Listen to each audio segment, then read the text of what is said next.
Regan Slaymaker for NotJustBoxing, and I have the pleasure to be joined by Matchroom Boxing CEO Frank Smith. Frank, it's been a while, mate. I mean, ahead of a massive fight between Justice Inoue and Fabio Wardley in, I wish sunny Ipswich, but a rainy Ipswich today. What more could we expect than rainy UK? You know, my first time in Ipswich, so I'm not going to make a judgment based on the rain. And have to come back when it's sunny another day. But yeah, it's good to be here. Another massive fight weekend. Boxing's in a great place, and you know, continues to deliver some of the best fights we've seen in a long time. Definitely, I hope the rain kind of eases off ahead of Saturday. But obviously, Justice Inoue, Fabio Wardley, obviously, Justice you promote now, and Fabio you used to promote. I mean, is it a bit of not awkward, but is it a nice fight week? I just said to Fabio, like, don't listen to anything I say out there. But no, look. It's about making great fights, and this is, I think, for both of these guys, the toughest fight they would have had to date. Yeah. For both Justice and Fabio. Respect to both of them, because you know, Fabio accepting Justice as his late notice opponent, and Justice for stepping up to the opportunity. But not awkward. Like, you know, we're all in the business. We want to make great fights, and we want to deliver for the people we represent. You know, but it doesn't take anything away from the relationship you have or have had in the past at all. You know, we've been, I think, a big part of Fabio's journey. Obviously, he's gone on to do amazing things. You know, he gets his opportunity that he's waited for a long time to headline at Portman Road. It's going to be a spectacular occasion.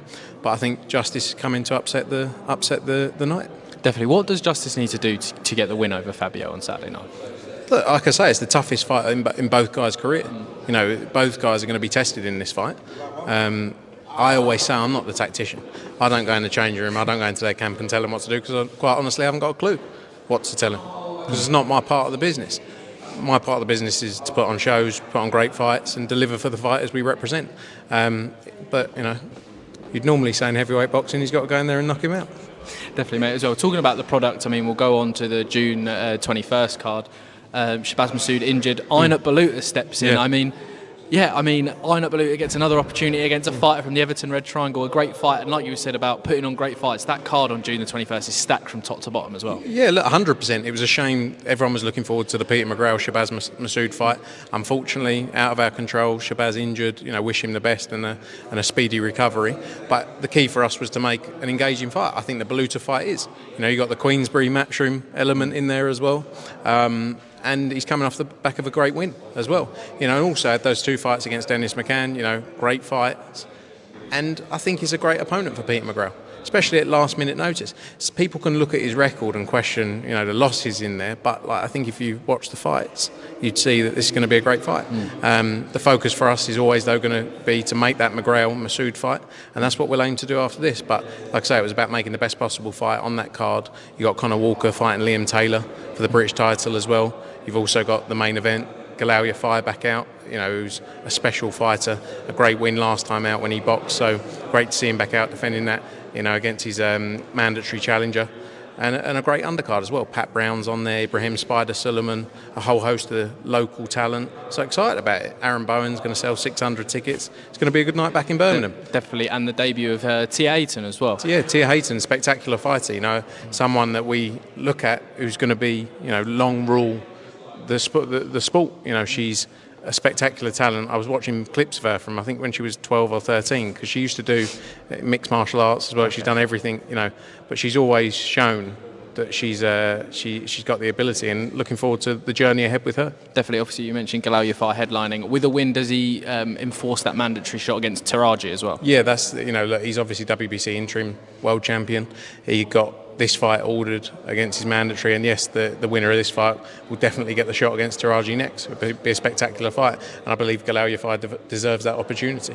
Definitely. Two massive wins as well last week. I want to start off with MJ Akhmadaliev as well. Gets that win and sets up with an absolute mega fight with Inoue in September as well.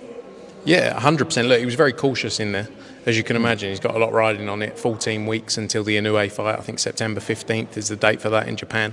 A fight he's waited a long time for, been very patient for, you know, and I think been more than, you know, given more than enough time for Inoue to do the other things he's wanted to do. But yeah, he finally gets his opportunity to become undisputed. You know, he was unlucky in that fight against Tapales a few years ago now to lose his belts, and you know, would have got the Inoue shot a lot sooner. I think we saw in the last Inoue fight he can be vulnerable, he can be hurt, he can be put down, and MJ's a big puncher. I don't think you can judge much off of the the performance of last week from MJ because it was sort of cautious, and he was just going in there to get the win, get some rounds ahead of the biggest fight of his career. But it's going to be a spectacular occasion come September.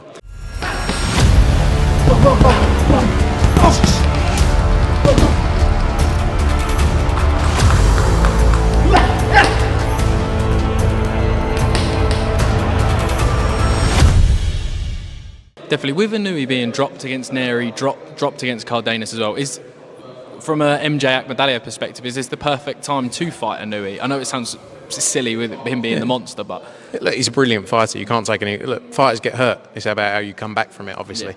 And he's shown time and time again that he's got that skill and everything in the locker to come and deliver.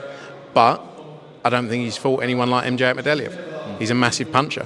And it's all riding on this. And fair play to him for taking it, because a lot of people were saying, mainly Eddie, that he'd duck it. But look, he stayed away from it for a long time, let's be honest, and took other fights. But now I'm glad MJ gets his shot because he deserves it. Definitely. And Eduardo Sugar Nunes as well. I mean, what a fighter you've got there. Frank doesn't stop and also picks up that IBF belt. I mean, a great win for Sugar Nunes, but also could set up a potential, an excellent fight with Ray Ford as well. I know that Ray Ford's been calling for that fight non-stop as well. Yeah, look, unbelievable performance from Sugar Nunes. He did not stop coming forward for 12 rounds. It was spectacular to watch. He went to Tajikistan before that for the final eliminator, then went to Japan to win the title. We saw him get back to Mexico. He was received like a superstar. And hopefully we can get him back in Mexico next, if not the US. The Ray Ford fight you mentioned there is a great fight, but we've got to look at the best possible opportunity for him. So we'll work through that, and as soon as there's a plan in place, we'll get it out there. But I'm happy to see him get that world title shot because, like I say, he was patient as well. He allowed the Warrington Kakachi fight to happen. He was waiting around then for Kakachi, who obviously vacated. So yeah, exciting future for him. Definitely. On the world of boxing front with Akhmadaliev, is there any news on what's next for Israel Madrimov as well? I spoke to Vadim, who manages him, a couple of days ago. He didn't have the best build-up to that last fight. With bronchitis and everything like that. Yeah. But he couldn't have pulled out. Look, fighters go through camps, ill, injuries. That's part and parcel of the sport. But it was he'd come off the back of obviously the Terence Crawford fight. Then he pulled out of the December fight because he was unwell, and then went straight into camp for the February fight. So it was about giving him a bit of a rest and making sure he's 100%. There's big fights for him in the 154 division. There's not a huge host of names in the division as well. So I think he's got a lot of opportunities, and I think aiming to get him back out towards the end of this year. Definitely as well. And then also Bam Rodriguez returns July the 19th. That card's set and stacked as well, with Ammo joining it as well. In another unification, is the setup for Bam Rodriguez to go undisputed at super flyweight? That's the aim. He's been up and down throughout the divisions. He's won multiple world titles now. He's a special fighter, and he can clean up. He can clean up the sport. Obviously out at the Dallas at the Ford Center, unreal undercard as well. Diego Pacheco fights Trevor McCumbee. Obviously McCumbee, who went close with Caleb Plant back on the Berlanga Canelo undercard last year. You've got Ammo Williams in a final eliminator. You've got Cardenas back out. You've got Amari Jones back out. I think Nishant Dev, if he comes through his New York fight, will be back out there as well. So a stacked card top to bottom. But yeah, the plan with Jesse is to keep growing, developing. He's moved very quickly. When you look at the fights he's taken, whether it was Rungvisai, whether it was Estrada, he's always moved very quickly. Sonny Edwards, taken challenges back to back to back, and he always wants to challenge himself. He doesn't want easy fights. He doesn't want boring voluntary defences. He wants the toughest fights in the sport, and that's what you'll continue to see. Definitely as well. With DAZN having Usyk Dubois 2 and then rolling into that, I just dropped my phone there, sorry everyone watching, where it rolls over on DAZN that night, is there any kind of, I don't want to say concerns, that might be the wrong word, obviously you got Pacquiao Barrios that night with a stacked card. Is it, from a kind of DAZN product perspective, is it that you've got the best product on that day and not to worry about outside kind of competition? Yeah, look, we announced it way before that, obviously, as well. Look, you can't hide away. Manny Pacquiao is a massive name, but it's obviously a pay-per-view fight. Our fight isn't pay-per-view. DAZN have got a huge number of subscribers, obviously in the US, especially in the US market. So a lot of people will be watching the Bam fight. A lot of people have been following that journey, and he's an exciting young talent. You know, in comparison to, and I'm not questioning the Manny Pacquiao fight. I've seen a lot of people. I understand why it's happening. You know, we're in boxing. It's about narrative as much as anything. But we're very comfortable and confident about the fight night we've got. Definitely, it's a massive card, July 19th. Frank, I'll leave it there. Thank you very much, mate. Cheers, mate. Good Cheers. to see you. Thank you.